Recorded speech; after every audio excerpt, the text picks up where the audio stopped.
Là, on va avoir la parole de deux élus et de SDJES 21.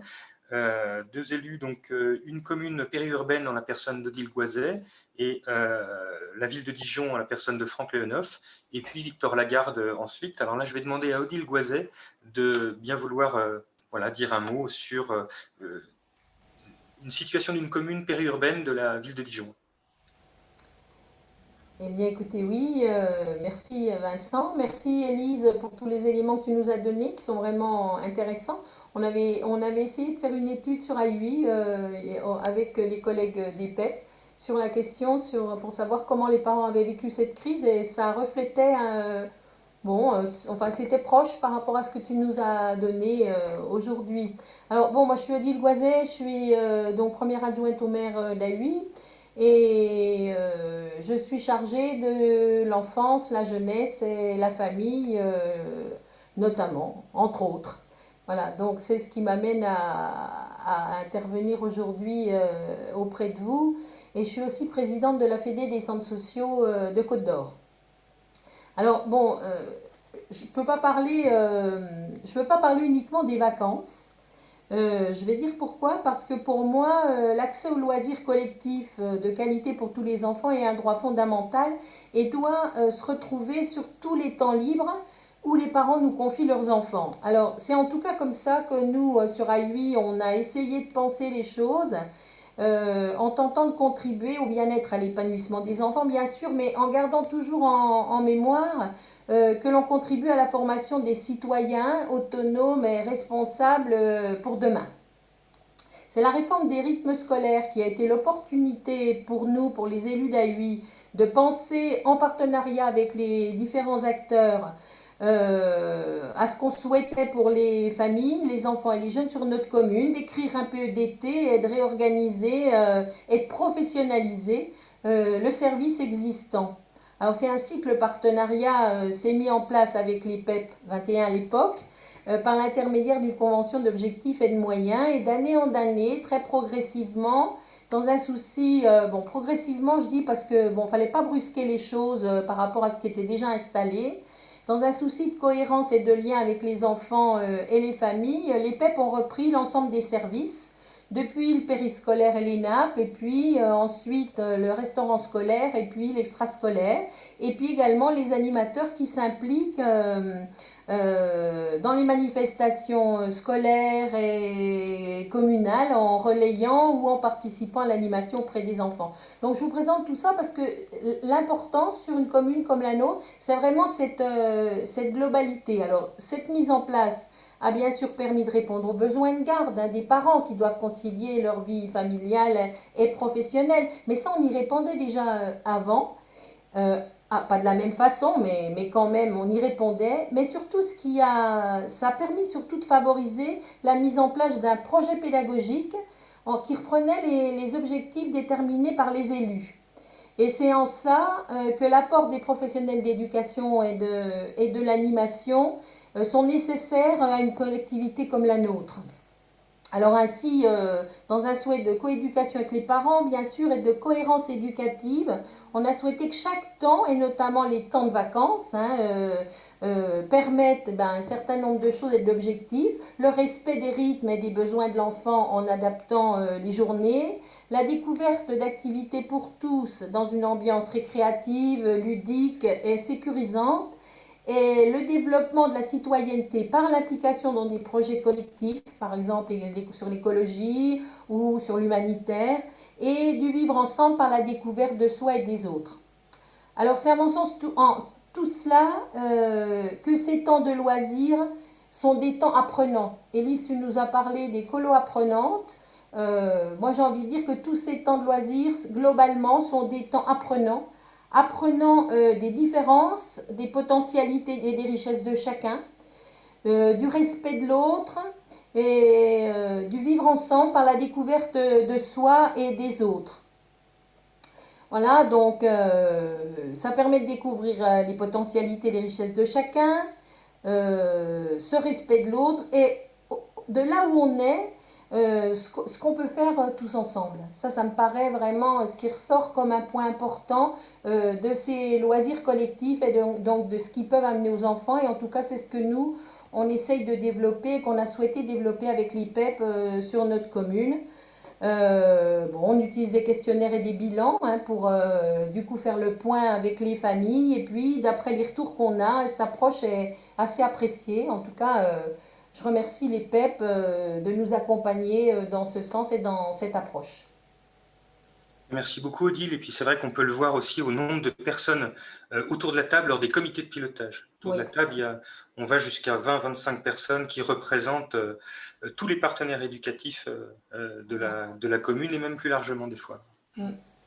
Merci beaucoup pour ton témoignage. Je vais passer la parole à Franck Léonoff pour qu'il nous donne son avis. On sait que sur le terme apprenant également, on avait déjà des choses à dire. Oui, bonjour à toutes et à tous. Merci pour l'invitation déjà. Donc, sur ce moment de partage et puis cette belle analyse en tout cas de Madame Rouanel que je trouve intéressante. On va vraiment sur le qualitatif en tout cas. Le quantitatif est au service du qualitatif. Et je pense que la porte d'entrée va être là tout de suite, c'est-à-dire je rejoins Madame Goiset sur ce que vous évoquez dans la définition du terme apprenant. Il est vrai que ce terme quand même me semble inapproprié, inadapté. Alors peut-être qu'on change aussi de langage, il a été déposé tel quel. Et quand même, je trouve qu'il y a un paradoxe entre vacances apprenantes, c'est-à-dire ces vacances où effectivement on va être sur une dimension éducative, quelle que soit l'activité en tout cas, alors que là, apprenant, je trouve que ça renvoie plutôt un message aux familles qui est plutôt de qu'est-ce que mon enfant va apprendre pendant ses séjours. Et vous le savez mieux que moi, en tout cas, les enfants, parfois, quand ils partent en colo, qu'est-ce qu'ils vont garder en tête des 3, 4, 5 jours qu'ils auront passés? C'est le temps du bus et le temps du pique-nique. Et l'activité est secondaire. Donc, c'est pour ça que ce terme apprenant, vraiment, je le trouve inapproprié, en tout cas, et il met quelque chose qui n'est pas équilibré, en tout cas, je trouve. Bon, voilà, c'est une position personnelle, par contre, voilà, sur lequel je n'engagerai pas du tout la mairie de Dijon. Voilà. Ce qui a été évoqué, les PEDT, effectivement, ont été l'occasion, en tout cas, de pouvoir travailler avec plusieurs partenaires dans cette idée de complémentarité, avec toujours ce centre d'intérêt qui est l'épanouissement de l'enfant. Alors, j'ai une position un peu particulière parce que je suis arrivé en tant que adjoint à l'éducation, cette délégation qui regroupe le temps périscolaire, extrascolaire, la restauration. Je suis arrivé sur le mois de juillet, c'est-à-dire que je n'ai pas l'antériorité de ce qui se faisait sur la ville de Dijon. J'en ai des grandes lignes, mais là, pour être au cœur de ce qui s'est passé, je suis arrivé sur ce temps particulier qui était donc la sortie de confinement, en tout cas de ce premier confinement. Donc, ce qui avait été travaillé avec la personne précédente, en charge de l'éducation, avec Mme Dylan Seger, ça avait été effectivement d'ouvrir en tout cas des places sur les ALSH en espérant, se disant que les familles qui n'avaient pas pu travailler avaient besoin de mode de garde, ça a été rappelé tout à l'heure. Et contrairement un petit peu à l'étude, on a eu une fréquentation très très légèrement inférieure, en tout cas à l'année précédente. C'est-à-dire qu'en 2020, on était à 78% de fréquentation, alors qu'en 2019, nous étions à 80%. Voilà. Et on avait eu donc plus de 1200 places qui avaient été ouvertes sur les 8 semaines de vacances. Pareil, pour refixer un peu le cadre général, nous sommes sur 16 structures, 10 en régie directe et puis donc 6 qui sont effectivement qui gèrent les centres de loisirs, dont les PEP. Voilà. Ce qu'il en ressortait, alors moi je vais juste faire comme un petit retour en arrière, en tout cas très rapide sur 2020, c'était de se dire des enfants qui n'avaient pas été à l'école depuis le mois de mars, n'ont pas repris au mois de mai ni au mois de juin et se retrouver dans une vie collective. Donc l'idée, c'était de trouver l'équilibre entre l'application du protocole sanitaire et en même temps qu'il ne soit pas prédominant, en tout cas, sur le contexte et le climat qui était créé pour les enfants. Donc, c'était retrouver des repères de vie en collectif et puis de pouvoir, peut-être en tout cas, les enfants avaient subi pendant 4-5 mois, en tout cas, cette situation, de pouvoir peut-être les rendre acteurs des projets. Ce qu'il en est ressorti par les équipes, c'était que c'était un plaisir, en tout cas, pour les enfants de se retrouver. Et le fait de ce protocole sanitaire à fixer un groupe, un animateur, permettait d'avoir une relation peut-être plus proche, en tout cas, plus d'intimité, de proximité. Donc ça a été en tout cas plutôt agréablement perçue par l'ensemble des animateurs. L'idée de 2021, donc ce qui arrive en tout cas, hein, donc à ce jour, nous n'avons toujours pas en tout cas les conditions sanitaires de mois de juillet et août. Donc là, ce que je vous évoque, ce sont quelques pistes qui seront ajustées probablement après le 29 juin, c'est-à-dire dernier moment. Donc en tout cas, on l'a réfléchi et toujours l'idée, c'est de rendre acteurs les enfants, c'est-à-dire en les accompagnant dans leurs projets, de pouvoir effectivement les amener à fréquenter peut-être d'autres structures. Je m'explique. Nous avons des structures de quartier, des centres de loisirs, et que peut-être dresser à l'échelle d'un territoire, d'une activité, et ben de pouvoir faire des échanges inter-territoires ou inter-quartiers. Voilà, donc il y a ce premier axe. Le deuxième axe, c'est effectivement de pouvoir travailler l'objectif de la découverte de la nature proche. Hein, Dijon, on a l'avantage d'être tout près, quels que soient les points de Dijon, d'avoir cet accès en tout cas à la nature. Et notamment, je pense que l'école du dehors, alors là on est sous le temps scolaire, hein, de l'école du dehors en tout cas qui commence à monter en puissance, montre tous ses effets et il me semble important que les équipes d'extrascolaires puissent en tout cas être dans cet état d'esprit. Par contre, donc on a un autre point qui va arriver, c'est effectivement d'impliquer encore plus les parents. Ça a été évoqué tout à l'heure, à la marge, une inquiétude par rapport au contexte sanitaire. L'idée, en tout cas, c'est vraiment qu'ils puissent avoir toute leur place. Et cette idée, c'est donc de la continuité du temps scolaire. On voit bien le temps scolaire qui ouvre justement l'école aux parents pour effectivement faire tomber un peu les barrières, les frontières parfois qu'il peut y avoir dans cette idée de continuité du temps de l'enfant, d'avoir aussi ce souci, en tout cas, d'impliquer les parents. Comme quelques questions à ce jour, c'est-à-dire que l'année dernière, il y avait eu on va dire, ce contexte particulier de crise sanitaire, donc, ou avec quand même un effet de sidération. Sauf que là, on a une particularité pour l'été à venir 2021. Il y a eu le plaisir de se retrouver en été 2020, mais là, pour 2021, ça a été effectivement depuis le mois de septembre des ajustements de protocoles de manière très instantanée. On a effectivement une fatigue des équipes, en tout cas. Donc, on est, voilà, à voir en tout cas, parce qu'on sent cette lassitude du côté des animateurs et puis peut-être du côté des enfants, parce que du côté des enfants, on a aussi ces groupes qui sont constitués, fermés pour respecter le protocole sanitaire. Alors que le processus éducatif, c'est plutôt l'ouverture vers l'autre, en tout cas. Donc voilà, comment est-ce que le brassage des enfants sera possible à voir? Je l'espère, je le souhaite vivement, en tout cas, et c'est ce qui permettra sur ce processus éducatif de stimuler, en tout cas, l'imaginaire, la créativité, fondamentale dans le développement de l'enfant, et puis fondamentale dans ce qu'on traverse en ce moment. Un autre point, donc, dans le terme d'accueil d'enfants, donc il y a une mutualisation des locaux avec les écoles.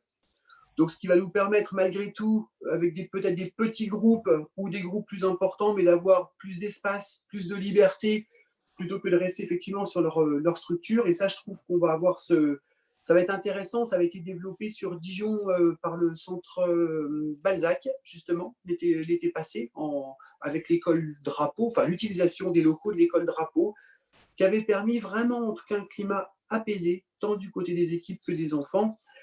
Et puis donc, pour peut-être en tout cas terminer, on souhaite vivement, je le souhaite en tout cas, voilà, qu'on puisse avoir peut-être un peu de brassage pour les enfants, et suivant le contexte sanitaire, bien entendu, qui reste prioritaire et primordial, mais je le souhaite en tout cas, voilà, pour qu'on puisse susciter la curiosité des enfants d'aller à la rencontre de l'autre.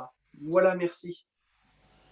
Merci Franck pour ces éléments d'actualité et avec un angle qualitatif qu'on apprécie toujours de toute façon et avec ces orientations de la ville de Dijon qu'on a bien retenues sur le côté éducatif et dont une pour n'en citer qu'une parce qu'aller vers l'externe c'est toujours intéressant et autres et c'est d'impliquer des parents et chose à laquelle on est de plus en plus sensible. Je vois autour de l'écran des différents types d'organisateurs, maisons de quartier, ACM, ALSH, etc. Et vraiment, c'est quelque chose qui se développe. Alors, je vais laisser la parole à Victor Lagarde pour un mot de l'État. Bonjour à tous. Alors, On va reprendre un point un peu général, mais c'est vrai que bon, pour notre définition, effectivement, il y a plein de catégories d'accueil différentes et aujourd'hui, certaines baissent, certaines montent. On est sur des évolutions un peu euh, que je qualifierais d'inexorables, c'est-à-dire depuis le retour sur l'organisation du temps scolaire sur 4 jours au lieu de 4 jours et demi. Enfin, bon, le texte de loi reste 4 jours, hein, mais bon, on a 98% de notre territoire qui est en dérogation pour fonctionner sur 4 jours. Donc, on peut dire qu'on a un retour là-dessus. Typiquement, les ALSH du mercredi sont en berne avec des familles qui ont appris à s'organiser autrement. Qui fonctionnent avec des solidarités familiales, avec des enfants qui ont aussi appris à plus se gérer seuls, peut-être, y compris dans le contexte de la crise, et ce qui génère du coup euh, c'est pas forcément une volonté, mais en tout cas, on sent une décrue progressive de l'inscription des enfants en accueil de loisirs. Ceci dit, le temps de l'accueil de loisirs, ça reste quand même le temps du loisir. Et c'est aussi le temps du choix, le temps de la liberté.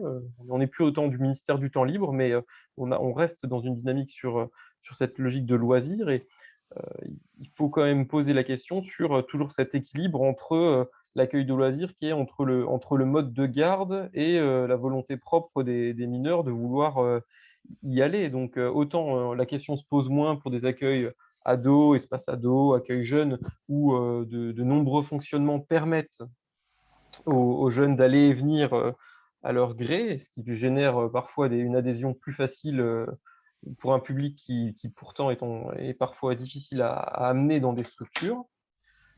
Voilà, le non-choix pour les enfants est parfois difficile à vivre avec des enfants qui peuvent arriver parfois vers 8-9 ans à en avoir un peu ras la casquette d'aller en accueil de loisirs en plus du temps de l'école, sur le temps où leurs parents travaillent et désirent d'autres choses. Donc effectivement, il faut soit emmener vers d'autres formes d'accueil qui changent vraiment le quotidien, comme l'écolo, soit admettre qu'effectivement, ces enfants-là ont aussi tout droit à réclamer une autre expérience, y compris une expérience d'autonomie partielle chez eux, ou avec leurs frères et sœurs, ou avec des cousins, cousines. Enfin, il y a d'autres choses qui existent. En tout cas, on fait pas, enfin, c'est pas, pour moi, c'est pas parce qu'on considère qu'il y a moins de temps en accueil collectif de mineurs que le collectif disparaît. Il peut y en avoir d'autres formes, et pour l'instant, on les maîtrise pas. Peut-être peut-être on les verra, elles seront peut-être réglementées plus tard, hein, d'autres formes d'accueil. On voit notamment apparaître beaucoup de choses, d'organisations associatives, je dirais, qui ne sont pas forcément d'accueil collectif de mineurs, mais qui sont des séjours à thème, enfin pas des séjours, mais comment dire, des semaines thématiques pendant les vacances sur, je sais pas, une semaine complète de théâtre, une semaine complète de cirque ou de sport, qui pour l'instant ne rentrent pas dans le champ. Et ces évolutions, elles sont aussi propres à un retour des parents vers une logique d'activité, mono-activité plus que multi-activité. Et ça, c'est une décrue qu'on ne perçoit pas aujourd'hui, sauf dans le champ du sport qu'on suit nous au service départemental jeunesse et sport plus. Et voilà. Euh, le fait est également que la crise sanitaire, elle a aussi impacté le monde associatif et notamment dans le champ du sport avec beaucoup de protocoles qui ont interdit l'activité sportive. Pour les mineurs, ont été un peu protégés, mais les majeurs pas forcément. Il y aura aussi un enjeu là-dessus sur un temps, enfin, sur le temps du loisir pour tous et hors des structures accueil collectif de mineurs. Ce que je voudrais rajouter aussi, c'est qu'effectivement, l'accueil collectif, c'est aussi, par essence, il est collectif. C'est le être ensemble, le faire ensemble. On parle beaucoup du vivre ensemble, mais on a encore un peu de mal. D'abord, être, faire, et après, vivre ensemble. Euh, le cadre, ce qui est parfois aussi difficile aujourd'hui, et on le sent dans beaucoup de structures, c'est le fait que le cadre collectif évolue parfois peu entre le temps de l'école et le temps du loisir. C'est-à-dire que l'on parle du temps périscolaire, les enfants sont globalement souvent dans les mêmes milieux. Parfois en extrascolaire, c'est également le cas. Alors on a des structures qui peuvent être des structures extrascolaires identifiées, mais dans beaucoup d'endroits, on est, comme on l'évoquait, dans des écoles qui sont remises sous d'autres formules, mais qui restent quand même les locaux que parfois les enfants connaissent. Et ils vont être aussi à la recherche d'un cadre différent sur au moins le rythme à minima et aussi sur les activités et sur un changement de cadre, je dirais, plus porté vers l'extérieur, vers la forêt, vers les parcs, si on parle des territoires plus urbains, plus porté voilà, vers une activité en extérieur et moins derrière des tables. Bon, on parlait tout à l'heure de la question de la logique de l'apprentissage. Est-ce que le choix colo-apprenante est opportun? Bon, n'oublions pas que le ministère de la Jeunesse est aujourd'hui accolé à celui de l'Éducation, hein. Euh, il faut que les choses soient claires. Donc, alors, est-ce qu'on est là dans quelque chose de un pléonasme? Est-ce qu'une colo est nécessairement apprenante? Peut-être pas. En vérité, peut-être pas sur les temps, sur des temps d'activité. C'est-à-dire qu'il y a des moments, on peut avoir des colonies nous, qu'on peut voir qui sont uniquement sur de la consommation aujourd'hui. Beaucoup de parents ont fait le choix d'aller vers de l'activité, de l'activité, de l'activité.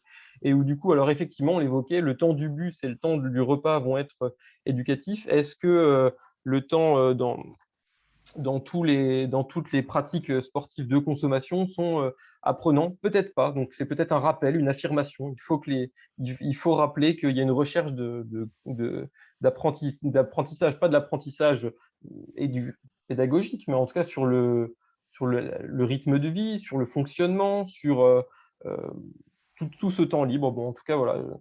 C'est vrai qu'il y a quand même une recherche d'utilité dans ces fonds financiers qui sont mis au niveau national. Bon, on dira que celles-ci, en tout cas, sont labellisées, tamponnées, double tamponnées, tout va bien. Dernière chose, on parlait aussi sur la, comment- la recherche pourquoi les colonies sont en décroissance en partie. Alors, il y a à la fois une décroissance, une baisse inexorable depuis un certain nombre d'années, et aussi une modification de la pratique. C'est-à-dire que quand même, à la fois les colonies durent moins longtemps qu'avant, ça c'est quand même très très très notable avec un temps qui était auparavant très long. On identifie aussi des opérateurs importants, tous les opérateurs et les organisateurs qui étaient liés à des comités d'entreprise, qui travaillaient avec la SNCF, avec la RATP, avec des grandes entreprises publiques ou parapubliques, ou des grands groupes privés, mais qui avaient un gros comité d'entreprise, et qui étaient moteurs, qui étaient des forces motrices pour l'installation de colonies de vacances. Même ceux-là commencent à réduire leur durée d'activité retourner vers ce que demandent plus les parents parfois, qui est aussi la recherche d'apprentissage, la recherche de la monoactivité. On parle beaucoup des questions des séjours linguistiques ou des séjours à thématique sportive qui commencent aussi à monter en parallèle de la décroissance relative, on va dire, des colonies hors thématique. Et cette logique, peut-être on peut la comparer à celle de la recherche de la productivité matérielle en ALSH. On dit souvent, beaucoup de parents disent oui, que fait l'enfant en périscolaire? Bof, pas grand-chose. S'il me ramène un coloriage, c'est pas mal. Euh, c'est un discours qui est difficile à entendre parce que le temps de pédagogique, il n'est pas nécessairement productif en matériel. On aurait presque tendance à penser l'inverse même. C'est que, à la limite, si les enfants n'ont fait que jouer, être ensemble, et puis même éventuellement produit des choses, mais qui ne ramènent pas à la maison. Pour le cadre de l'accueil, pour le cadre de la structure, on est là sur quelque chose de tout à fait valable pour autant. Et donc, cette recherche de la gratuité de l'action, c'est-à-dire le fait a priori que les choses que l'on fait soient gratuites et sans recherche particulière, et peut-être aussi une, une perte de valeur sur ces questions-là. Voilà. C'était un peu ce que me rappelaient les deux interventions précédentes, et puis celle sur les chiffres actuels de nos colonies et de nos accueils. Merci beaucoup, en tout cas pour l'analyse Côte d'Or aussi, puis plus globale. Sur les arguments, effectivement, je pense on rejoint quand même, à mon avis, des éléments pour les familles. Je pense que les pédagogues ont à apprendre à argumenter davantage sur certaines choses qui se font peut-être, mais forcément, les parents ne le voient pas. Ils voient le départ et la reprise des enfants, entre guillemets. Alors, je vais me passer la parole, du coup, comme président de la JPA 21, pour aller après sur la table ronde. Je vais juste commencer par reciter l'article 31 de la Convention des droits de l'enfant, qui est très court, mais qui dit que les États parties dont on fait partie en France reconnaissent à l'enfant le droit au repos et au loisir, de se livrer aux jeux et à des activités récréatives propres à son âge et de participer librement à sa vie culturelle et artistique. Je ne fais pas la deuxième partie, une deuxième partie très intéressante, c'est toujours très court. Mais pour vous redire un petit mot au niveau de la jeunesse au plein air de Côte d'Or, c'est qu'on est une confédération d'associations où autour de l'écran figurent les CMEA, la Ligue de l'enseignement, les PEP, la Roven et le Cercle laïque, pour citer les membres actifs en Côte d'Or, mais il y en a d'autres. On milite pour le droit aux vacances et aux loisirs pour les enfants et les jeunes, Et en gros, quand il y a 3 millions d'enfants qui partent pas en vacances en France, on fait en sorte de les aider. La JPA 21, par exemple, en 2020, l'été dernier, a distribué 24 000 € de bourse d'aide au départ. Alors, classe découverte, très peu l'an dernier, il y en a eu 2, je crois, avec le confinement. Par contre, essentiellement sur l'écolo. Et tout ça pour dire qu'on fait en sorte d'aider les gamins qui ont des freins au départ, qu'on vous redonnera tous ces éléments-là dans les documents, parce qu'il y a des critères pour faire partir les enfants qui en ont plus besoin. Et on est vigilant aussi à une mixité sociale, parce qu'il ne s'agirait pas, entre guillemets, de favoriser que des pauvres à partir et qu'on se retrouve avec des colos complètement homogènes ou des séjours homogènes. Donc on a des critères qui permettent de conserver cette mixité. Je vous donnerai quelques éléments, mais en Côte d'Or, il y aura une commission le 15 juin et le 1er juillet pour attribuer ces aides-là. Donc avant ces dates-là, c'est important de se rapprocher de la JPA. Alors la JPA, c'est aussi un service juridique, hein. On a un guide spécial directeur ACM, actualisé chaque année, etc., etc. Je passe rapidement pour vous dire que suite au confinement, effectivement, on a repéré des besoins chez certains enfants de vacances et de loisirs collectifs, et puis de revenir sur la façon dont est fait un accueil de loisirs ou un ACM, c'est-à-dire qu'on a un projet éducatif dans lequel l'organisateur doit faire figurer ses objectifs éducatifs qu'on a entendus. On va bien sûr, nous, sur tout ce qui est émancipation, autonomie, vivre ensemble et socialisation, mais après, qui se décline, alors là, les directeurs ACM autour de l'écran savent bien de quoi on parle, hein, de ce projet pédagogique, et ensuite, on arrive au projet d'activité. Il y a cette logique-là qui est, à mon avis, personne n'est en capacité de l'expliquer aux parents, au jour d'aujourd'hui, parce qu'on ne sait pas quand ils arrivent tous en même temps à 18h30 ou je ne sais quoi, ou à la sortie d'un bus, qu'on est en capacité de faire ça. Mais il y a certains initient des choses, des visios par an, justement, là en ce moment. On peut profiter de ces choses-là. Pour expliquer qu'en dehors des souvenirs que laissent tous ces séjours collectifs qu'on a vécu certainement autour de l'écran, ces souvenirs-là, en fait, les enfants se rendent compte qu'il existe d'autres modèles que chez lui, d'autres modèles que son école, son périscolaire, etc., d'autres façons de faire, et c'est comme ça qu'il se construit. C'est vraiment cette importance qu'on veut donner, donc c'est pour ça qu'on pousse JPA, nous, à faire ces éléments-là, et que vous également. Il rencontre d'autres enfants, il apprend d'eux. Imaginez bien que en se levant le matin en pyjama, en tombant, en se renversant du chocolat dessus, etc., sur toute la journée, ils verront bien que s'ils sont en difficulté là, ils verront bien qu'il y en a qui les aident, ils verront bien qu'ils ne sont pas en difficulté à un autre moment par un autre qui l'était, et ça nivelle beaucoup de choses sur la tolérance. Donc tout ça, c'est les objectifs éducatifs. Je prends quelques exemples pour donner un peu de fond à ce qu'on fait, parce que des fois, après, on est vite dans la course et les protocoles, comme ça a été dit, et autres. Là, ça permet aux gamins de découvrir d'autres environnements qu'ils ne connaîtraient pas du tout en restant avec leurs parents. Pour certains, hein, d'autres auront d'autres ouvertures, mais c'est incomparable, les faits collectifs. Et il y a on ne décrète pas l'émancipation, le vivre ensemble, la socialisation. C'est bien en fréquentant ça. On le voit pour des gamins qui ont été dans les structures petite enfance, d'autres pas, d'autres qui sont dans les vacances et loisirs collectifs. Donc effectivement, il y a ce point-là est vraiment intéressant et c'est pour ça qu'on milite à ça. Et puis un tout petit mot sur le côté apprenant qui pose forcément problème. Le terme apprenant, alors je voudrais redire que c'est le nom d'un dispositif, oui, de l'État. Donc en termes de dispositif, ça s'appelle vacances apprenantes. Mais en fait, ça veut dire quoi? Ça veut dire qu'il y a une labellisation des structures avec des critères très précis qui viennent de sortir pour 2021. Il y a un biais de financement qui n'est pas inintéressant, il l'a été l'an dernier, il l'est toujours aujourd'hui. Par contre, pour les familles, c'est un vrai questionnement.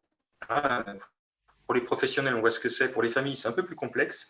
Puis pour les organisateurs, effectivement, toutes les colos ou les séjours ou autres sont apprenants, entre guillemets, depuis longtemps, parce que en plus, j'ai envie de dire, du bus, du pique-nique ou d'autres temps sur le sport, quand les enfants vont faire un atelier cuisine, évidemment, ils vont faire des pourcentages sans s'en rendre compte, etc., etc. Ils vont faire de la voile, ils vont se rendre compte des forces et de la poussée d'Archimède. Par contre, ça nous a poussé, alors là, je vais parler au niveau des organisateurs qu'on connaît, à beaucoup plus développer ces éléments-là. Alors, je vais dire un peu l'an dernier et beaucoup plus cette année, parce qu'il y a l'effet inertie, hein, en direction des directeurs et des animateurs pour vraiment leur expliquer que c'était le moment de ne pas faire des cours, mais vraiment de faire sentir aux gamins ce qu'ils vivaient de manière factuelle, ludique bien sûr, mais pas que. Et on sait bien qu'en jouant, on apprend aussi, etc. Voilà, donc le petit mot de la JPA 21, et je vais, du coup, on va passer à la table ronde. Donc, n'hésitez pas à poser des questions, que ce soit dans le chat ou lever la main ou autre, que ce soit sur tous les aspects ACM, été, protocole ou autre. Vous avez des personnes autour de la table qui sont susceptibles de répondre, hein.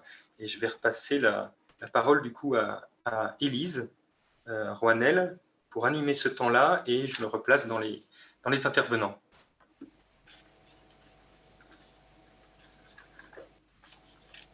Alors, est-ce que vous me revoyez de nouveau à l'écran? Oui. Oui, ok. Alors peut-être une première question un petit peu générale, on l'a abordée déjà un peu en filigrane, mais enfin la poser plus clairement. Est-ce que vous observez pour les intervenants des pratiques nouvelles qui ont émergé à la suite de la crise sanitaire, que ça soit à la fois dans ce qui se passe dans les accueils collectifs de mineurs, mais aussi dans la façon dont vous travaillez avec les partenaires, peut-être des partenariats nouveaux, peut-être des nouvelles manières de travailler. Donc voilà, première question déjà, quel impact de la crise sanitaire vous observez dans votre actions d'accès aux vacances, enfin d'accès aux loisirs de proximité et vacances au sens départ en vacances? Alors, je ne sais pas lequel veut répondre en premier. Madame Goisé ou monsieur, alors excusez-moi, je n'ai plus votre nom. C'est le 9. Voilà, le N9, excusez-moi. Je vous prie. Non, il n'y a pas de mal. J'ai un nom complexe, donc il n'y a pas de problème. Bah, peut-être, moi je veux bien parler de la question du travail avec les partenaires. C'est pas forcément la crise a mis un frein par rapport à ce travail avec les partenaires, ce travail en direct avec les partenaires.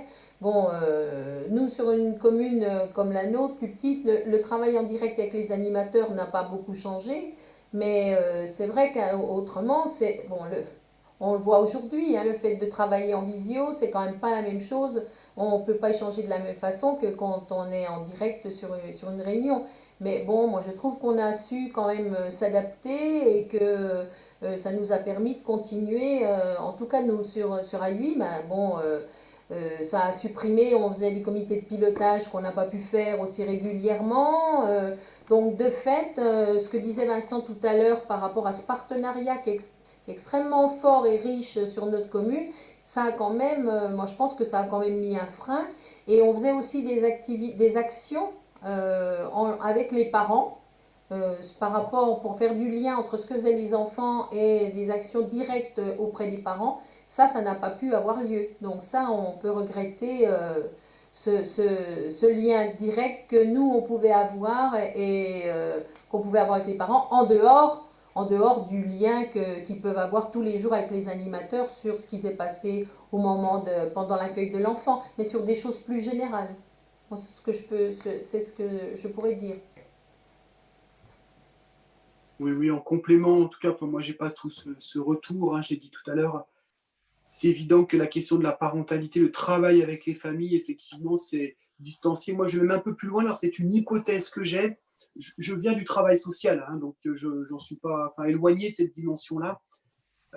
Je me disais que dans différentes instances où le travail de la parentalité est mis en sommeil, en tout cas, simplement à certains endroits, les familles sont convoquées, non, pas un rendez-vous, mais dans une situation préoccupante. Et je trouvais que c'était dangereux parce que donc, on envoyait le message aux familles que justement, si on se voit pour se parler, c'est qu'il y a un gros problème en tout cas et que c'est dangereux. Et dans le coup, comme si la parole devient dangereuse. Donc là, c'est pour ça que je dis, en tout cas, attention, bien sûr. Vous l'avez dit hein, là tout de suite, la question de la visio ne remplace pas. Alors pour l'instant, ma seule hypothèse que j'ai, il y en a d'autres, hein, mais j'ai pas eu le temps de la réfléchir plus que ça, c'est la dimension du corps en tout cas, parce qu'en visio, on a bien le son, la parole, le message qui passe, mais il manque en tout cas toute cette dimension corporelle justement, et les messages que l'on fait passer. Donc, et la rencontre, elle se fait à cet endroit-là. Donc ça, c'est sûr que ça manque aussi. La question du partenariat, vous l'avez dit, en tout cas, il y a toujours cette volonté-là, en tout cas, de travailler en partenariat. Et puis là, de ma place de nouvel élu, en tout cas, ça a été ma culture professionnelle pendant 20 ans. Donc, je vous dirais, en tout cas, c'est fondamental et que peut-être encore plus, on a assez, peut-être été, je ne vais pas dire souffert, mais en tout cas, on a été en difficulté justement lorsqu'on avait des protocoles qui étaient applicables, je pense, sur 70 sites à Dijon. Il fallait les appliquer effectivement en 48 heures. Il a fallu, s'adapter en tout cas, et que effectivement, ça a renvoyé aussi le message aux équipes, toute leur importance, justement à ce moment-là, en tout cas. Voilà, je crois que ça a été un élément important, mais bien sûr, vous l'avez dit, hein, madame, tout à l'heure, le PEDT, en tout cas, a lancé cette idée de complémentarité et qui se prolonge, tout à fait. Peut-être par rapport à d'autres, par rapport à des moyens nouveaux ou qui sont peut-être pas nouveaux, mais en tout cas qu'ils l'étaient. Moi, je pense à un journal qui a été mis en place par les animateurs en direction des parents. Donc, c'était aussi un moyen de permettre. Bon, bah, par exemple, s'appelle, je vous montre ça, s'appelle le périscolaire confiné, par exemple. Voilà, pas de temps de s'ennuyer, même confiné. Enfin bon, une valorisation quand même des temps passés par les enfants et la possibilité que les parents quand même voilà, accompagnent et soient intégrés, impliqués dans ce qui se passe au niveau de l'accueil de loisirs. Peut-être des moyens comme ça qui ont été plus développés par les animateurs.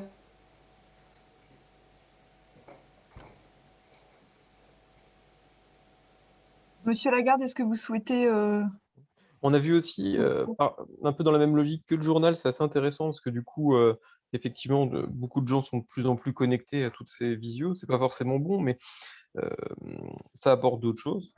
Ça nous permet de nous connecter aussi plus facilement, de casser la difficulté des territoires.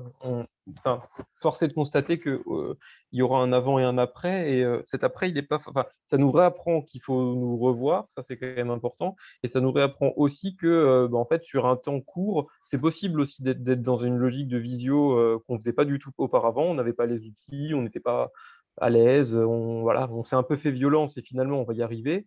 Nous, par exemple, dans le fonctionnement du service départemental jeunesse, engagement et sport, on réfléchit de plus en plus à faire des temps d'échange, des temps de mini-formation, mais très courts, mais pas forcément sur tous les sujets, pas forcément sur toutes les thématiques, mais qui vont pouvoir être des focus sur une thématique en particulier d'actualité et qui nous permet de nous rejoindre sans passer forcément soit par un mailing, soit passer par on vous envoie un mail, vous allez nous rappeler derrière par téléphone, et ça X fois, et donc de démultiplier l'information et aussi de démultiplier les échanges, de créer du réseau sur, je sais pas, par exemple, on avait envisagé là de travailler sur des thématiques, par exemple, je pars en colonie de vacances, et qu'est-ce que je mets dans une trousse à pharmacie? Voilà, on va travailler que sur, pendant 1 heure, on travaille que sur le suivi sanitaire des mineurs en accueil collectif de mineurs et principalement en colonie de vacances. Qu'est-ce que ça implique? Qu'est-ce que ça nécessite?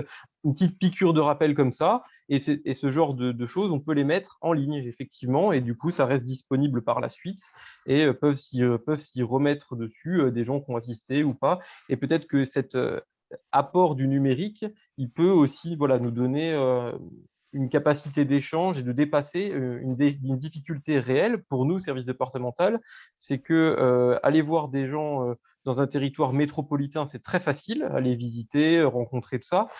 Aller faire le même trajet pour aller à Châtillon-sur-Seine, ça prend du temps, et ce temps-là, en fait, il est enfin, quelque part, le temps qu'on passe en voiture, le temps qu'on passe dans les transports, c'est un temps qu'on perd à l'accompagnement d'autres structures. Voilà, voilà, donc c'est un engagement qu'on prend, c'est un engagement qu'on fait, on le fait, hein, d'aller sur les territoires très écartés parfois de la métropole, mais c'est aussi, tout ce temps gagné sera pour nous très important pour permettre de faire d'autres choses.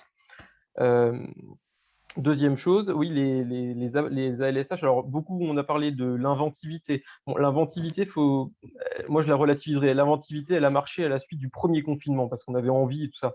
La fatigabilité des équipes, elle a été énorme. Les équipes sont déjà habituellement rincées de, de, de la dynamique que demande la gestion d'accueil de loisirs périscolaires et extrascolaires notamment. Habituellement, hors crise, c'est déjà le cas. Gérer 14 mineurs de moins de 6 ans pendant des temps de restauration, c'est très fatigant. Avec des journées découpées, c'est très fatigant. On a conscience de ça et la crise n'a fait qu'empirer les choses. Donc, on peut pas, l'inventivité, elle marche, mais on a conscience que les protocoles sanitaires, les uns après les autres, et l'année qu'on vient de passer, l'année bientôt et demie qu'on vient de passer, euh, elle, enfin, la fatigue, c'est pas une banque. Là, on a fait crédit, mais c'est difficile de le rembourser, ce crédit-là. Donc, c'est très difficile. Pour autant, c'est sur les temps peut-être d'arrêt où il y a une vraie recherche d'échange, par exemple, avec les familles. On a vu dans certains territoires des ALSH qui ont des Facebook et qui proposaient des activités chaque jour aux enfants et où finalement, ça marchait assez bien. C'est-à-dire, ils proposaient un concours de dessin, chacun fait un concours de gâteau ou ce genre de choses. Et avec des échanges entre les équipes qui pourtant étaient elles-mêmes confinées chez elles, mais qui avaient décidé de continuer de faire des propositions d'activités pour les enfants. Euh, Peut-être qu'on va être aussi sur, du coup, dans cette optique-là, sur la recherche de la construction de l'accueil de loisirs comme espace de vie sociale, quoi. C'est-à-dire, c'est aussi lieu hors de l'école où peuvent se retrouver les parents sur du temps de loisirs en fin de journée, boire un café le matin quand ce sera de nouveau possible avec les animateurs et les enfants boivent pas du café évidemment, mais un bon jus d'orange, ça ira très bien et de retrouver une logique d'espace de vie sociale dans des lieux qui, a priori, sont pour beaucoup de familles plutôt un mode de garde. Merci à vous. Alors, si parmi les participants, vous avez des remarques, des témoignages, des questions par rapport à ce qui est dit, n'hésitez pas, de nouveau par le chat ou en levant la main dans l'espace réaction, vous avez la possibilité de lever la main. Donc, vraiment, n'hésitez pas. Vous avez peut-être aussi des choses justement à nous dire sur en quoi le contexte a impacté vos pratiques dans le quotidien avec les familles, avec les enfants, mais aussi dans le travail partenarial. Un complément, peut-être, excusez-moi, Monsieur Lenoff, oui, ce que disait Monsieur Lagarde. Hein. Je rejoins pleinement l'analyse qui a été faite, c'est-à-dire que, comme ça a été dit, il y aura eu il y a un avant, puis il y a un après. Et c'est-à-dire qu'en fait, par rapport au confinement, où on a été effectivement d'un coup, il y a eu une coupure, une rupture en tout cas. Par contre, c'est évident que les difficultés, en tout cas, sont plus visibles et peut-être qu'on a pris plus le temps de les regarder. En tout cas, donc la crise accentue, en tout cas. Je ne pense pas qu'on soit à ce jour à une lecture de problèmes nouveaux, en tout cas. Dans un second temps, on pourra voir, mais je rejoins effectivement, ça amplifie la fatigabilité des équipes, sont là et elles sont accentuées tout à fait. Merci. En termes de constat, effectivement, je vous rejoins également tous les deux. Il y a eu des choses beaucoup plus pragmatiques de mise en place parce qu'on s'est aperçu que les formations de 2 jours, par exemple, c'est très bien sur certains sujets, mais comme vous disiez, quelque chose de très factuel sur la trousse de secours, un besoin ponctuel, c'était bien. On l'a vu sur le numérique, on le voit sur certaines pratiques. Il y a quelque chose de l'ordre du pragmatisme qu'on pourra poursuivre sur des temps plus courts, plus synthétiques, peut-être plus préparés d'ailleurs, que se réunir, faire le tour de table. On est allé vers d'autres choses. Alors, on a vu ça aussi avec le numérique, parce que les gens ont dû s'adapter, et ceux qui étaient très loin, certains même ont souffert et souffrent encore. Et là, sur des temps très courts, ça marche beaucoup mieux que des temps longs. Alors, avec les familles, je pense qu'on balbutie avec le numérique pour l'instant, à part en outil de gestion, j'ai envie de dire, hein, mais encore pas comme on se fait là entre professionnels. Et évidemment, je vous rejoins sur les équipes, c'est-à-dire qu'à midi, justement, j'étais moi avec une responsable RH qui a un anniversaire de ses enfants. Et quand des adultes qui ont des enfants s'imaginent prendre 14 enfants, ils s'imaginent difficilement. Et oui, ça permet de rendre hommage à toutes les personnes qui ont des groupes d'enfants au quotidien. Il faut une sacrée énergie et on y pense. Et les gens y pensent simplement quand ils ont un événement qui leur rappelle ça. Hein.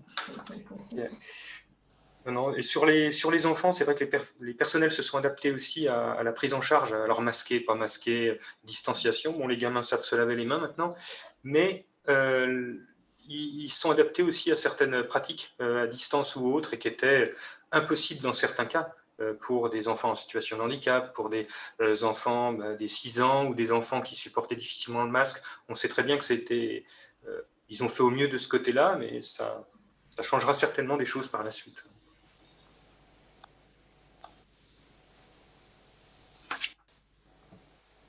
Alors, une nouvelle question pour chacun de vous. Donc, on l'a un petit peu vu avec Vacances apprenantes. C'est un dispositif qui fait débat. Ah, attendez, excusez-moi, je vois que Amélie Comparé a levé la main. Donc, avant de poser ma question, je vais lui donner la parole. Donc, je vous en prie, allez-y. Et puis, n'hésitez pas à vous présenter pour nous dire un peu voilà, d'où vous venez, qui vous êtes. Pas de souci. Bonjour, Amélie Comparet. Je suis formatrice au CMEA, actuellement en formation BAFA avec 14 stagiaires autour de nous qui écoutent aussi cette webinaire. Et je voulais aussi rajouter que nous aussi, organismes de formation, on a dû aussi s'adapter à la formation des animateurs. Vous parliez que, alors certes, tout ce qui a été BAFA et BFD, ça ne s'est pas fait en distance parce que la pratique reste quand même tous ensemble autour d'une table et pas à travers une visio. Par contre, au niveau des formations professionnelles, on a eu vraiment une adaptation pour toutes ces personnes qui étaient en formation et qui ne perdent pas de ce temps. Et il a fallu aussi s'adapter. Et moi, en tant que formatrice, il a fallu que je trouve des moyens pour ces animateurs à faire comme vous dites, des temps d'animation à travers des réseaux sociaux ou tout ce qui était site. Et ça, c'était aussi un gros travail de notre part, tous les organismes de formation, de trouver aussi, de s'adapter à un autre système de formation pour aussi enrichir ces animateurs qui, au premier confinement, étaient totalement dépourvus d'activités, puisque les activités, on les fait avec un public et que là, il fallait le faire à travers des réseaux. Et en tout cas, nous, ça a été un gros travail, mais en tout cas, je pense qu'au vu des retours des animateurs qui ont pu remettre ça en place dans leur site, ça a été plutôt apprécié aussi à travers les enfants, mais aussi à travers les parents. Donc, c'est vrai que la forme, enfin, il y a tout un contexte. Il y a les enfants, les parents, les animateurs, les organisateurs, et il y a aussi les organismes de formation qui ont joué aussi un rôle assez important pendant cette année pour que les animateurs fassent vivre encore les accueils de loisirs ou les colonies. Voilà ce que je voulais préciser sur ce temps-là. Merci à vous. Puis effectivement, vous avez bien raison de le rappeler. C'est aussi un aspect qui est central et qui a aussi été un peu, enfin même très fortement bousculé cette année et en particulier ces dernières semaines d'ailleurs. Alors, une nouvelle question voilà, pour vous tous. Alors, on l'a vu, Vacances apprenantes fait parfois un petit peu débat. Il y a plein de questions d'ailleurs dans la question. Il y a le terme, mais il y a aussi quel colo, il y a aussi les modes de financement. On voit que Vacances apprenantes a aussi amener aussi à l'implication des communes. Alors, un certain nombre l'étaient déjà, d'autres s'y sont mises aussi en étant justement une croix de transmission pour faciliter l'accès aux vacances. On l'a vu aussi, finalement, Vacances apprenantes, ce n'est que 10% des colos, donc de toute façon, c'est loin d'être l'alpha et l'oméga de tout ce qu'on peut imaginer pour relancer le départ en vacances. On a évidemment aussi l'action de la CAF, qui est quand même, in fine, liée quand même à l'action de l'État. Donc, en réalité, voilà, on a une diversité d'acteurs, les communes, la CAF, l'État, évidemment, je pense au CSE, qui sont aussi des acteurs importants. Alors aujourd'hui, de votre point de vue, quelle action publique, quelle politique publique pourrait-on mettre en place ou amplifier pour favoriser l'accès aux vacances, au-delà justement de Vacances apprenantes ou de manière complémentaire. Enfin voilà, après c'est chacun aussi son point de vue sur Vacances apprenantes évidemment, mais en tout cas voilà, quelle action publique vous envisagez, et puis en particulier pour les collectivités, quelles sont aussi vos attentes vis-à-vis de l'État? Parce qu'évidemment, vous êtes un acteur central, mais en même temps, vous ne pouvez pas tout seul. Donc, voilà, quelles sont aussi vos attentes vis-à-vis de l'État pour relancer renforcer en tout cas l'accès aux colonies de vacances, puisque c'est vrai que pour le préciser aussi quand même, un point optimiste, ou en tout cas un rappel important, avant le confinement, on avait une stabilisation du nombre de départs. Donc, d'année en année, on a vu une érosion, et puis non, pas l'année dernière, pardon, je zappe une année du coup. En 2018-2019, voilà, on avait une stabilisation du nombre de départs en colo, ce qui est plutôt intéressant quand même à noter. Alors, c'est vrai que cette stabilisation, on ne l'a pas vue dans le temps, parce qu'évidemment, le contexte a complètement chamboulé tout ça. Mais enfin, voilà, c'est quand même important à noter. Et puis, on verra bien dans les années prochaines ce qu'il en sera. Mais en tout cas, on avait arrêté d'avoir cette baisse de départ en colo. Donc, je ferme cette petite parenthèse. En tout cas, voilà, je vous repose la question. Quelle politique publique vous semble pertinente pour relancer l'accès aux colonies de vacances? Alors, comme c'est une question très vaste, le premier va forcément… c'est forcément plus compliqué pour le premier, mais n'hésitez pas à vous lancer. Je vais bien faire le pas de côté pour commencer. Mais oui, le pas de côté, c'est quand même la perspective des séjours. C'est-à-dire que l'âge d'or des séjours est dépassé quand on voulait faire sortir les enfants du béton et les emmener à la campagne, à la montagne ou à la mer. Donc effectivement, les CSE, tu le disais tout à l'heure, contribuent moins. Il y a eu quelque chose qui s'est transféré sur les ALSH ou les solutions de proximité.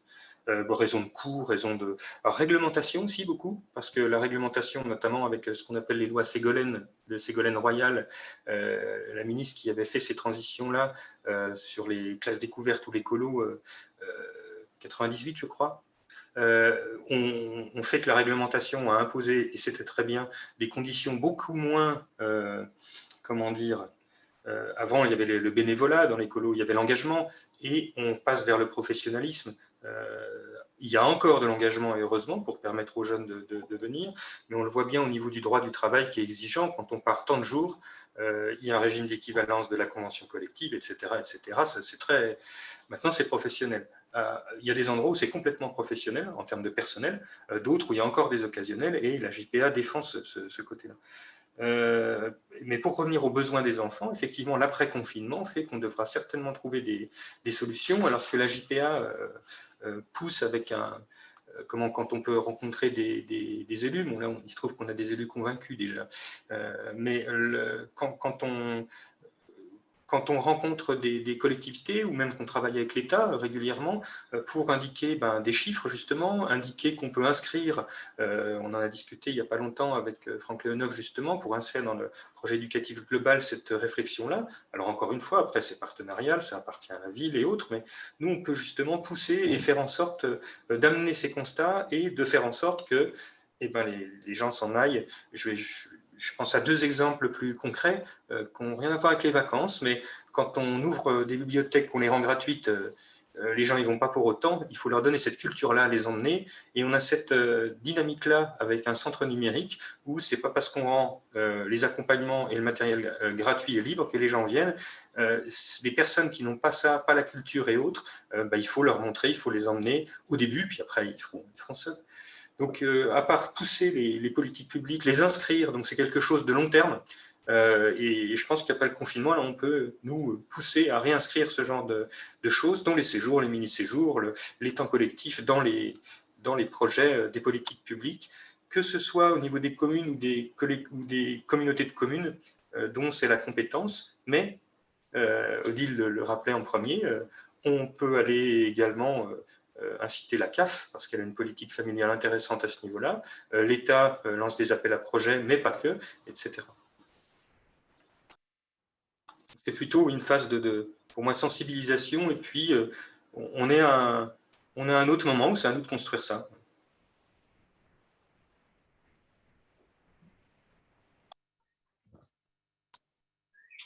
Oui, Franck Léonov, donc pour peut-être compléter,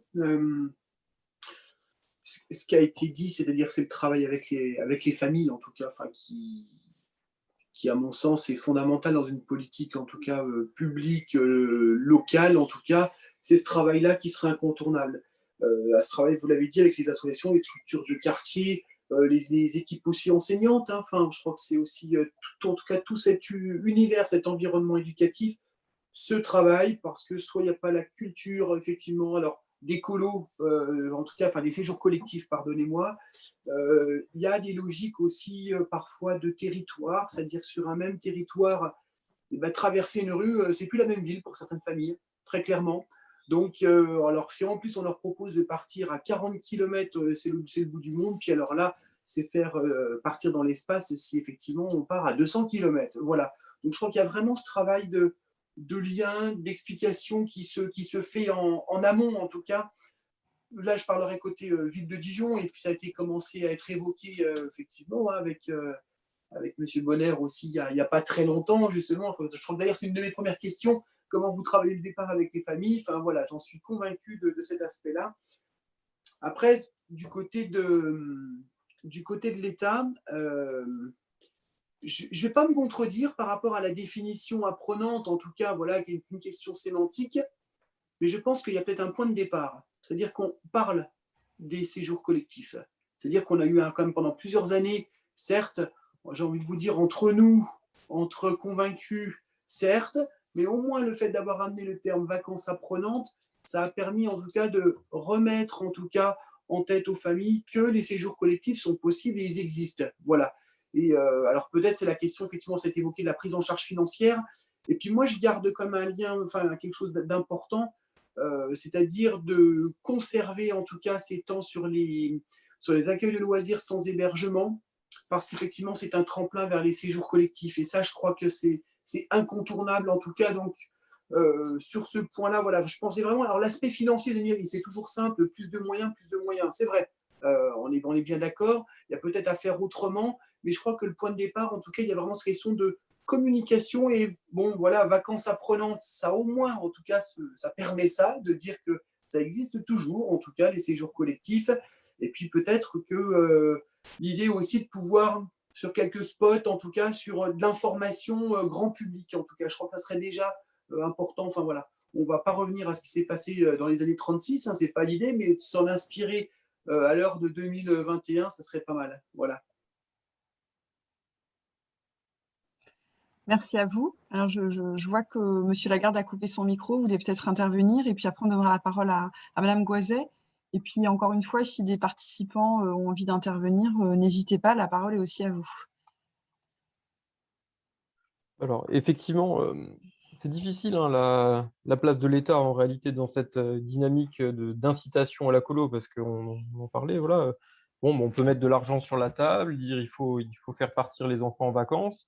La réalité quand même de colo apprenante, alors les 10%, ils sortent pas de nulle part. Si ça correspond pas à une large majorité ou des départs, bon, déjà, il n'y a pas, voilà, il y a pas d'argent pour faire partir des enfants de tous les milieux. Mais il y a une vraie dynamique d'aller chercher des publics qui, a priori, ne partent pas en séjour. Mais on est quand même dans une difficulté du premier pas, c'est-à-dire qu'on part d'enfants qui partent pas du tout à des enfants qui doivent partir d'un coup 5 jours et 4 nuits. C'est pas forcément un pas qui est si facile que ça à faire pour les familles. Alors, vous en parlez, M. Lénov, c'est pas si facile. Il faut quand même faire envisager ça, voilà, bon, bah, il faut on crée un cadre. Alors, c'est sûr, pédagogiquement parlant, pour les équipes, ça, c'est vraiment une vraie plus-value d'avoir un temps plus long avec peut-être justement où on peut mettre un tout petit peu plus de trajet, aller un peu plus loin pour pas perdre tout le temps du séjour dans les transports. Pour autant, il y avait l'espoir, et c'est vrai que la difficulté qu'on a aujourd'hui, c'est d'avoir eu une grosse année et demie là, dans le vent, que les séjours accessoires allaient un peu contrebalancer, c'est-à-dire monter en parallèle de la disparition des colos, parce que la colo, par essence, il faut qu'elle fasse plus de 3 nuits. Donc nécessairement, tout ce qui était en dessous, ça disparaissait du champ séjour de vacances, et on pouvait s'imaginer qu'on allait le retrouver plutôt dans le cadre des activités accessoires et donc des mini-camps qu'organisaient les accueils de loisirs. Sauf que même ça, ça n'est plus vraiment, c'est pas si facile que ça à organiser. Il y a beaucoup d'accueils qui peinent à les organiser. C'est pas forcément que le public vient pas, mais c'est que il y a des difficultés d'organisation, notamment, c'était évoqué par rapport au code du travail, notamment du code de la fonction publique territoriale, et beaucoup de collectivités en Côte d'Or sont organisateurs. C'est même une très large majorité. Et les mini-séjours qui existaient également disparaissent dans le temps. Ça, c'est une vraie un nœud, quoi. C'est-à-dire, voilà, tout ce qui est avec tout ce qui est avec des nuitées décroît. Bon, est-ce que c'est, une fois de plus, est-ce que c'est mettre de l'argent sur la table qui va faire des départs? Pas forcément, parce qu'en réalité, bien souvent, euh, même avant que loi prenante, on a beaucoup de collectivités qui n'ont pas attendu l'État pour faire des départs en vacances à des coûts ultra moindres pour les familles. Euh, on est vraiment sur cette optique-là, peut-être de repartir de la base. C'est-à-dire, bon, bah, les familles, elles vont où? Elles mettent principalement leurs enfants dans des accueils de loisirs. Faisons des accueils de loisirs de qualité dans un premier temps. Deuxième petit pas, bah, on fait des accueils de loisirs qui sont qualitatifs et en plus, on fait sortir les enfants des accueils collectifs de mineurs, pas forcément pour des activités de consommation, mais déjà les faire sortir un petit peu plus loin, puis encore un petit peu plus loin, aller rencontrer un autre accueil de loisirs, faire des intercentres. Ça a aussi beaucoup décru euh, avec une temporalité, on va dire. Et puis le pas d'après, ben, voilà, repartons sur des activités accessoires. Puis, quand les enfants auront l'habitude de faire des nuitées, ben, on pourra commencer à faire des petits séjours, puis des plus gros séjours. Mais peut-être que le pas est trop grand pour des familles qui sont écartées de ces pratiques. Merci à vous. Alors, je vois que Monsieur Le Hennoff a relevé la main, mais peut-être que Mme Goiset voulait intervenir avant. Mais Victor Lagarde a dit ce que je voulais dire. En fin de compte, je suis bien d'accord avec ce que vous dites, Victor. C'est vrai qu'on se rend compte, enfin moi je travaillais aussi dans un centre social auparavant, que cette habitude, la sortie du quartier, comme disait Monsieur Le Neuf tout à l'heure, c'est vraiment difficile pour un certain nombre de familles. Donc il y a la crainte, et puis je trouve, moi aussi, alors ça c'est un avis qui est complètement personnel, qu'actuellement on vit et développé un sentiment de peur et de menace toujours vis-à-vis de l'autre et vis-à-vis de l'extérieur, qui ne favorise pas, à mon sens non plus, le fait que les familles acceptent ou souhaitent faire partir les enfants dans des colos. Alors, le fait de mettre en place des mini-camps, moi je trouve que c'est super important, et c'est vrai que c'est aussi un moyen de se rendre compte que bah, partir en mini-camp, le gamin il revient, il est bien, ça s'est bien passé, il n'a pas été harcelé, il n'a pas eu. Bon, toutes ces idées-là que les familles nous renvoient. Enfin, je ne parle pas sur ma commune, hein, parce que c'est pas tellement.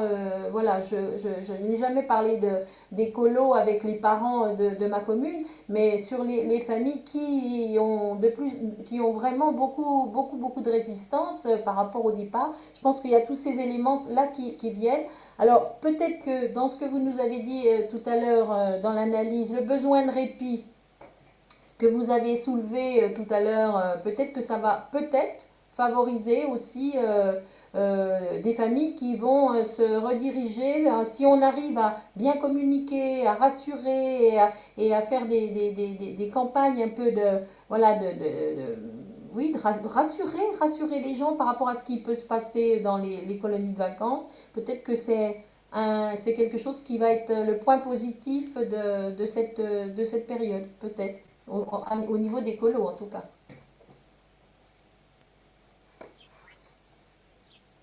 Alors, monsieur, merci à vous. Allez-y, Monsieur Le Hennoff. Oui, c'était un complément tout à l'heure, suite toujours dans cette question, hein, l'attente par rapport à l'État. Je me disais aussi, on parle effectivement du côté des collectivités, puis c'est normal, c'est le webinaire du jour.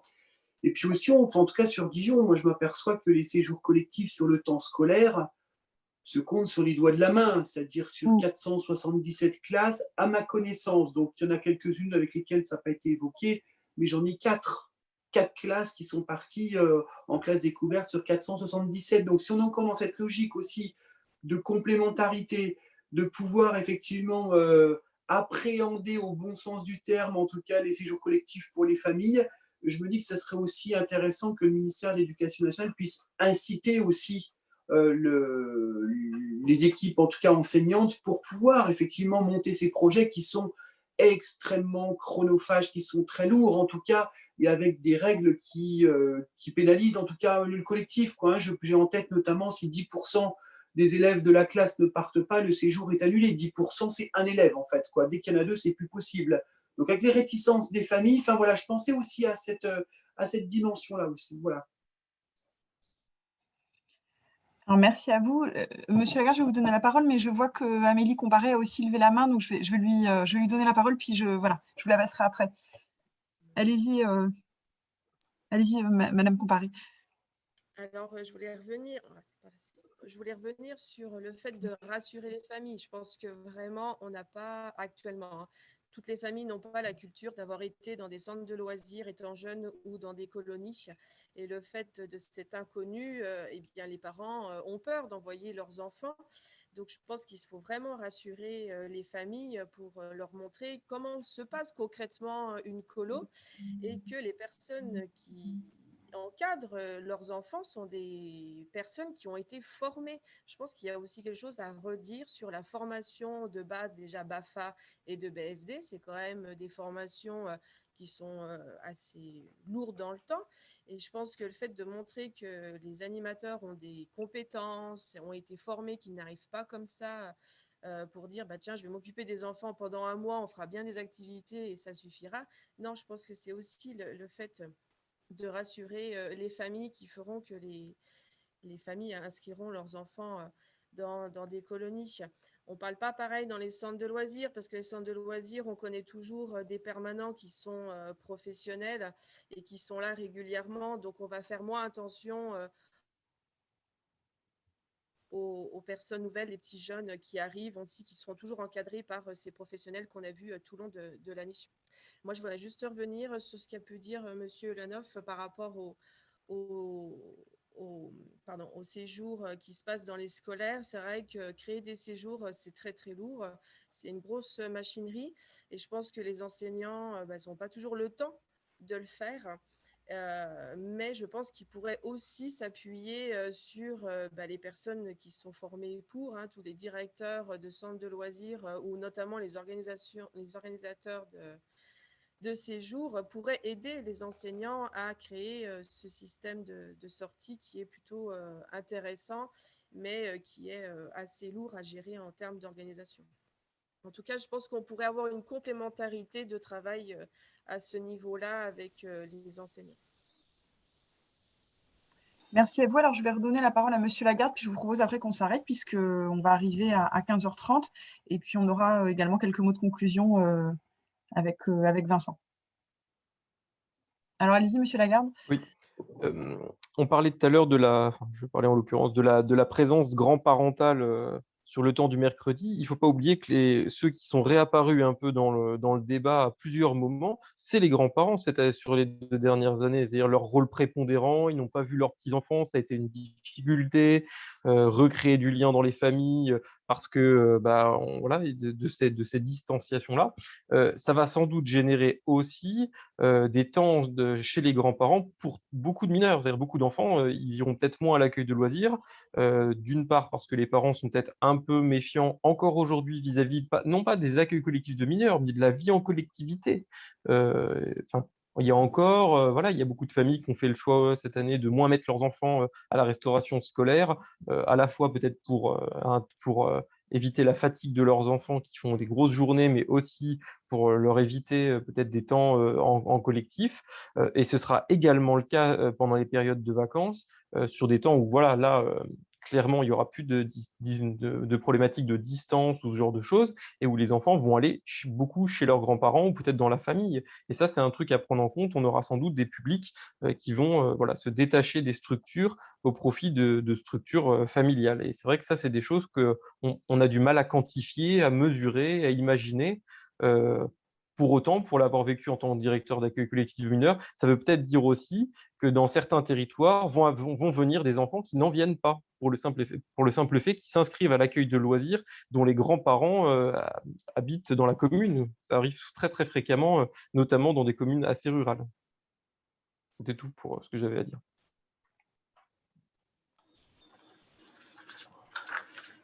Merci à vous. Alors, je vois que Monsieur Perel a demandé aussi la parole. C'est vraiment la dernière intervention, parce qu'après, on va dépasser le temps et puis vous avez sûrement tous des obligations. Déjà, je suis totalement en accord avec tous les échanges qui sont très constructifs sur la culture colo des parents à l'heure actuelle qui n'ont pas forcément eu et donc qui ne mettent pas leurs enfants en colo. Il y a un grand travail à faire sur la durée, sur les premiers départs. Pour la majeure partie, l'été dernier, c'était un premier départ, même pas en colo, départ hors dodo de la maison. Donc ça, c'est très important.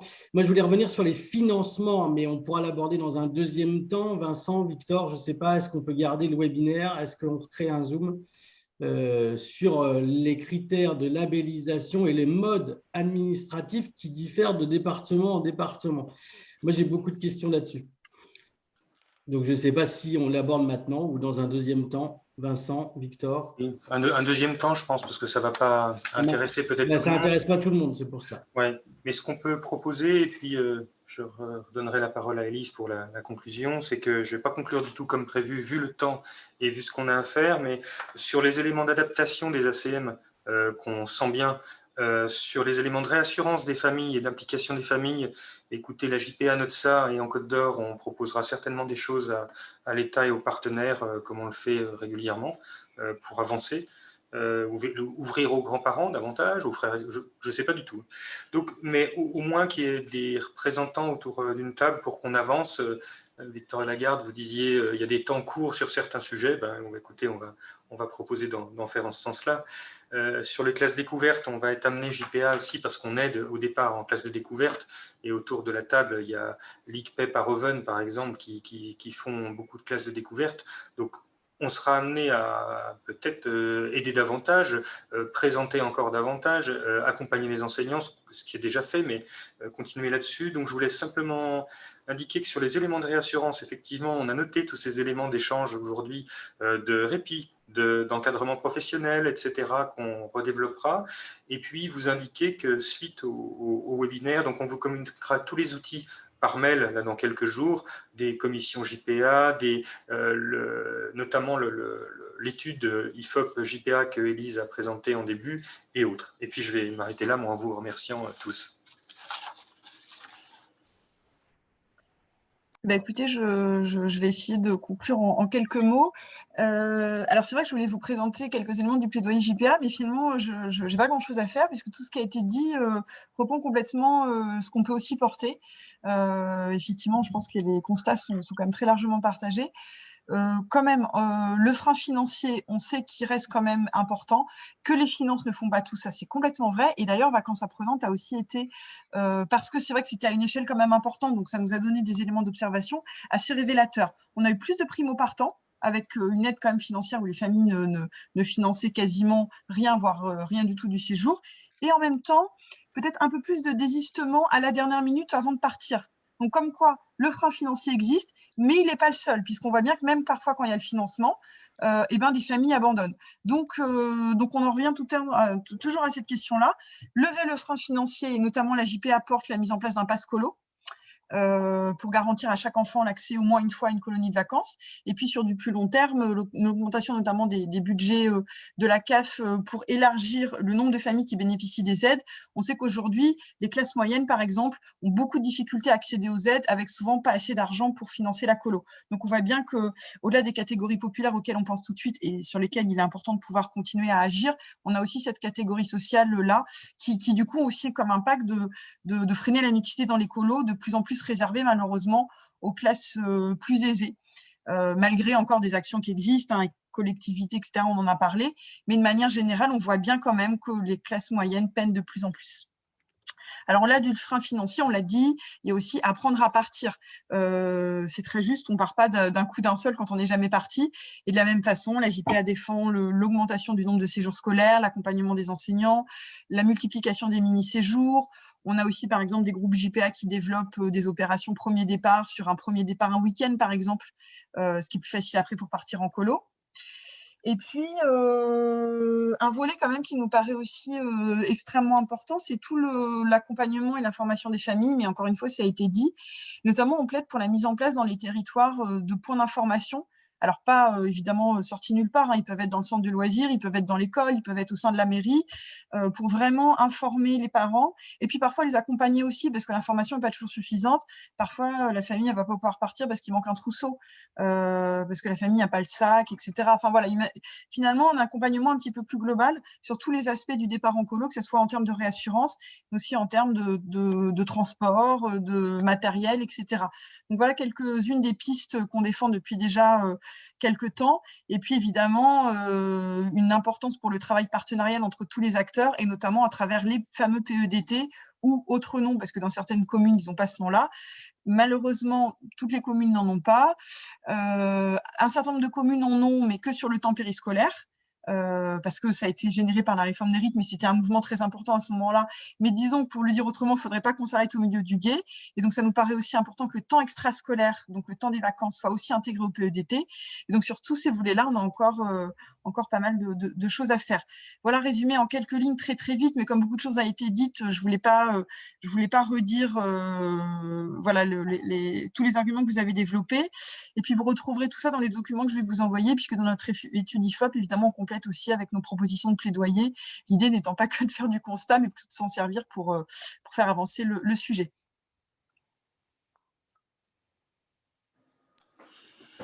Bien, une dernière fois, merci à tous, et on a les contacts de ceux qui ont bien voulu nous les laisser ou autres, et on vous envoie tous ces éléments dont on a fait part aujourd'hui. Merci encore à tout le monde. Merci. Merci à Au vous. revoir. Merci Au revoir. pour votre participation. Merci, au revoir. Au revoir. Au revoir, merci.